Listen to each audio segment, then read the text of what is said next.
struktur, dan fungsi sel pernapasan. Kelas 11. Apa itu sistem pernapasan? Sistem pernapasan adalah organ-organ yang melibatkan proses bernapas, bertanggung jawab dalam pertukaran oksigen dan karbon dioksida.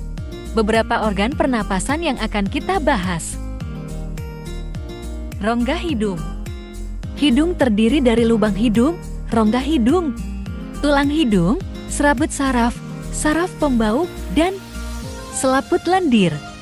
Fungsi hidung merupakan tempat keluar masuknya udara, menyaring udara, dan faring. Faring terbagi menjadi 3 bagian, yaitu nasofaring bagian atas, terdiri dari langit-langit mulut lunak dan keras.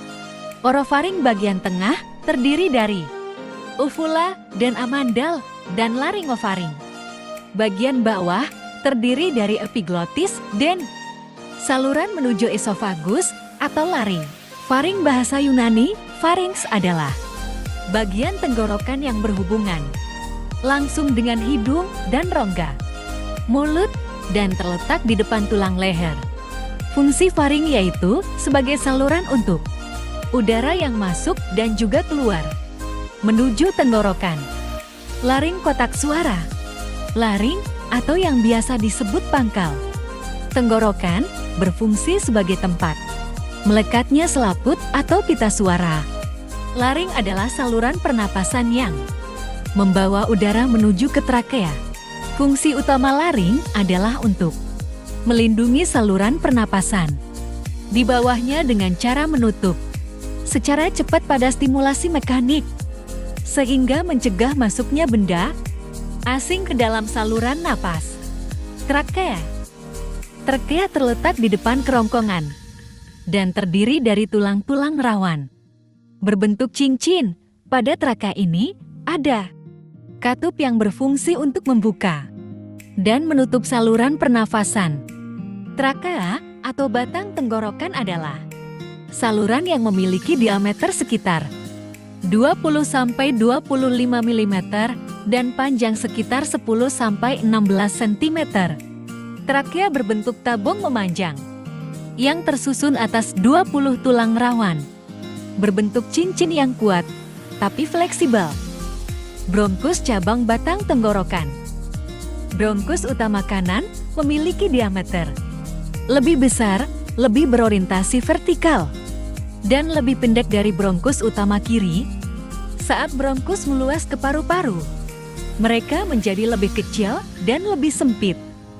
Bronkus berfungsi untuk menghangatkan, melembabkan, dan membersihkan udara, inspirasi, dan mendistribusikannya ke zona pertukaran gas di paru-paru. Bronkiolus. Bronkiolus jamak bronkioli adalah percabangan dari bronkus pada batang tenggorok manusia. Bronkioli bercabang pada bronkus, tersir pada bronkus, dan kemudian menjadi tempat percabangan. Alveolus bronkiolus berfungsi untuk membantu proses distribusi udara di dalam paru-paru. Bronkiolus akan mengalirkan udara menuju alveoli. Alveoli merupakan tempat pertukaran oksigen dengan karbon dioksida. Alveoli ini nantinya akan mengedarkan oksigen ke seluruh bagian tubuh. Alveolus.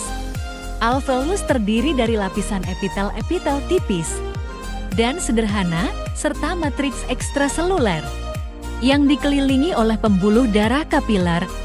Alveolus berupa gelembung-gelembung kecil yang berisi udara yang berada di dalam paru-paru.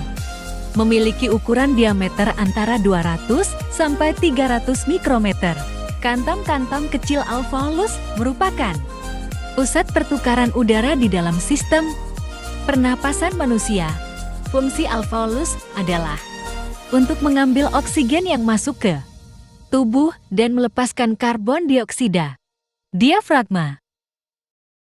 Diafragma toraks bahasa Inggris, thoracic diaphragm, atau hanya diafragma adalah otot yang berada di bagian dasar internal skeletal antara rongga dada dengan rongga perut yang berperan dalam proses pernapasan.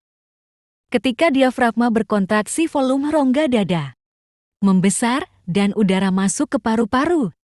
Sementara ketika diafragma berelaksasi, volume paru-paru mengecil dan menghembuskan udara. Sekian materi pertemuan 1 dari struktur dan fungsi sistem pernapasan kelas 11. Terima kasih.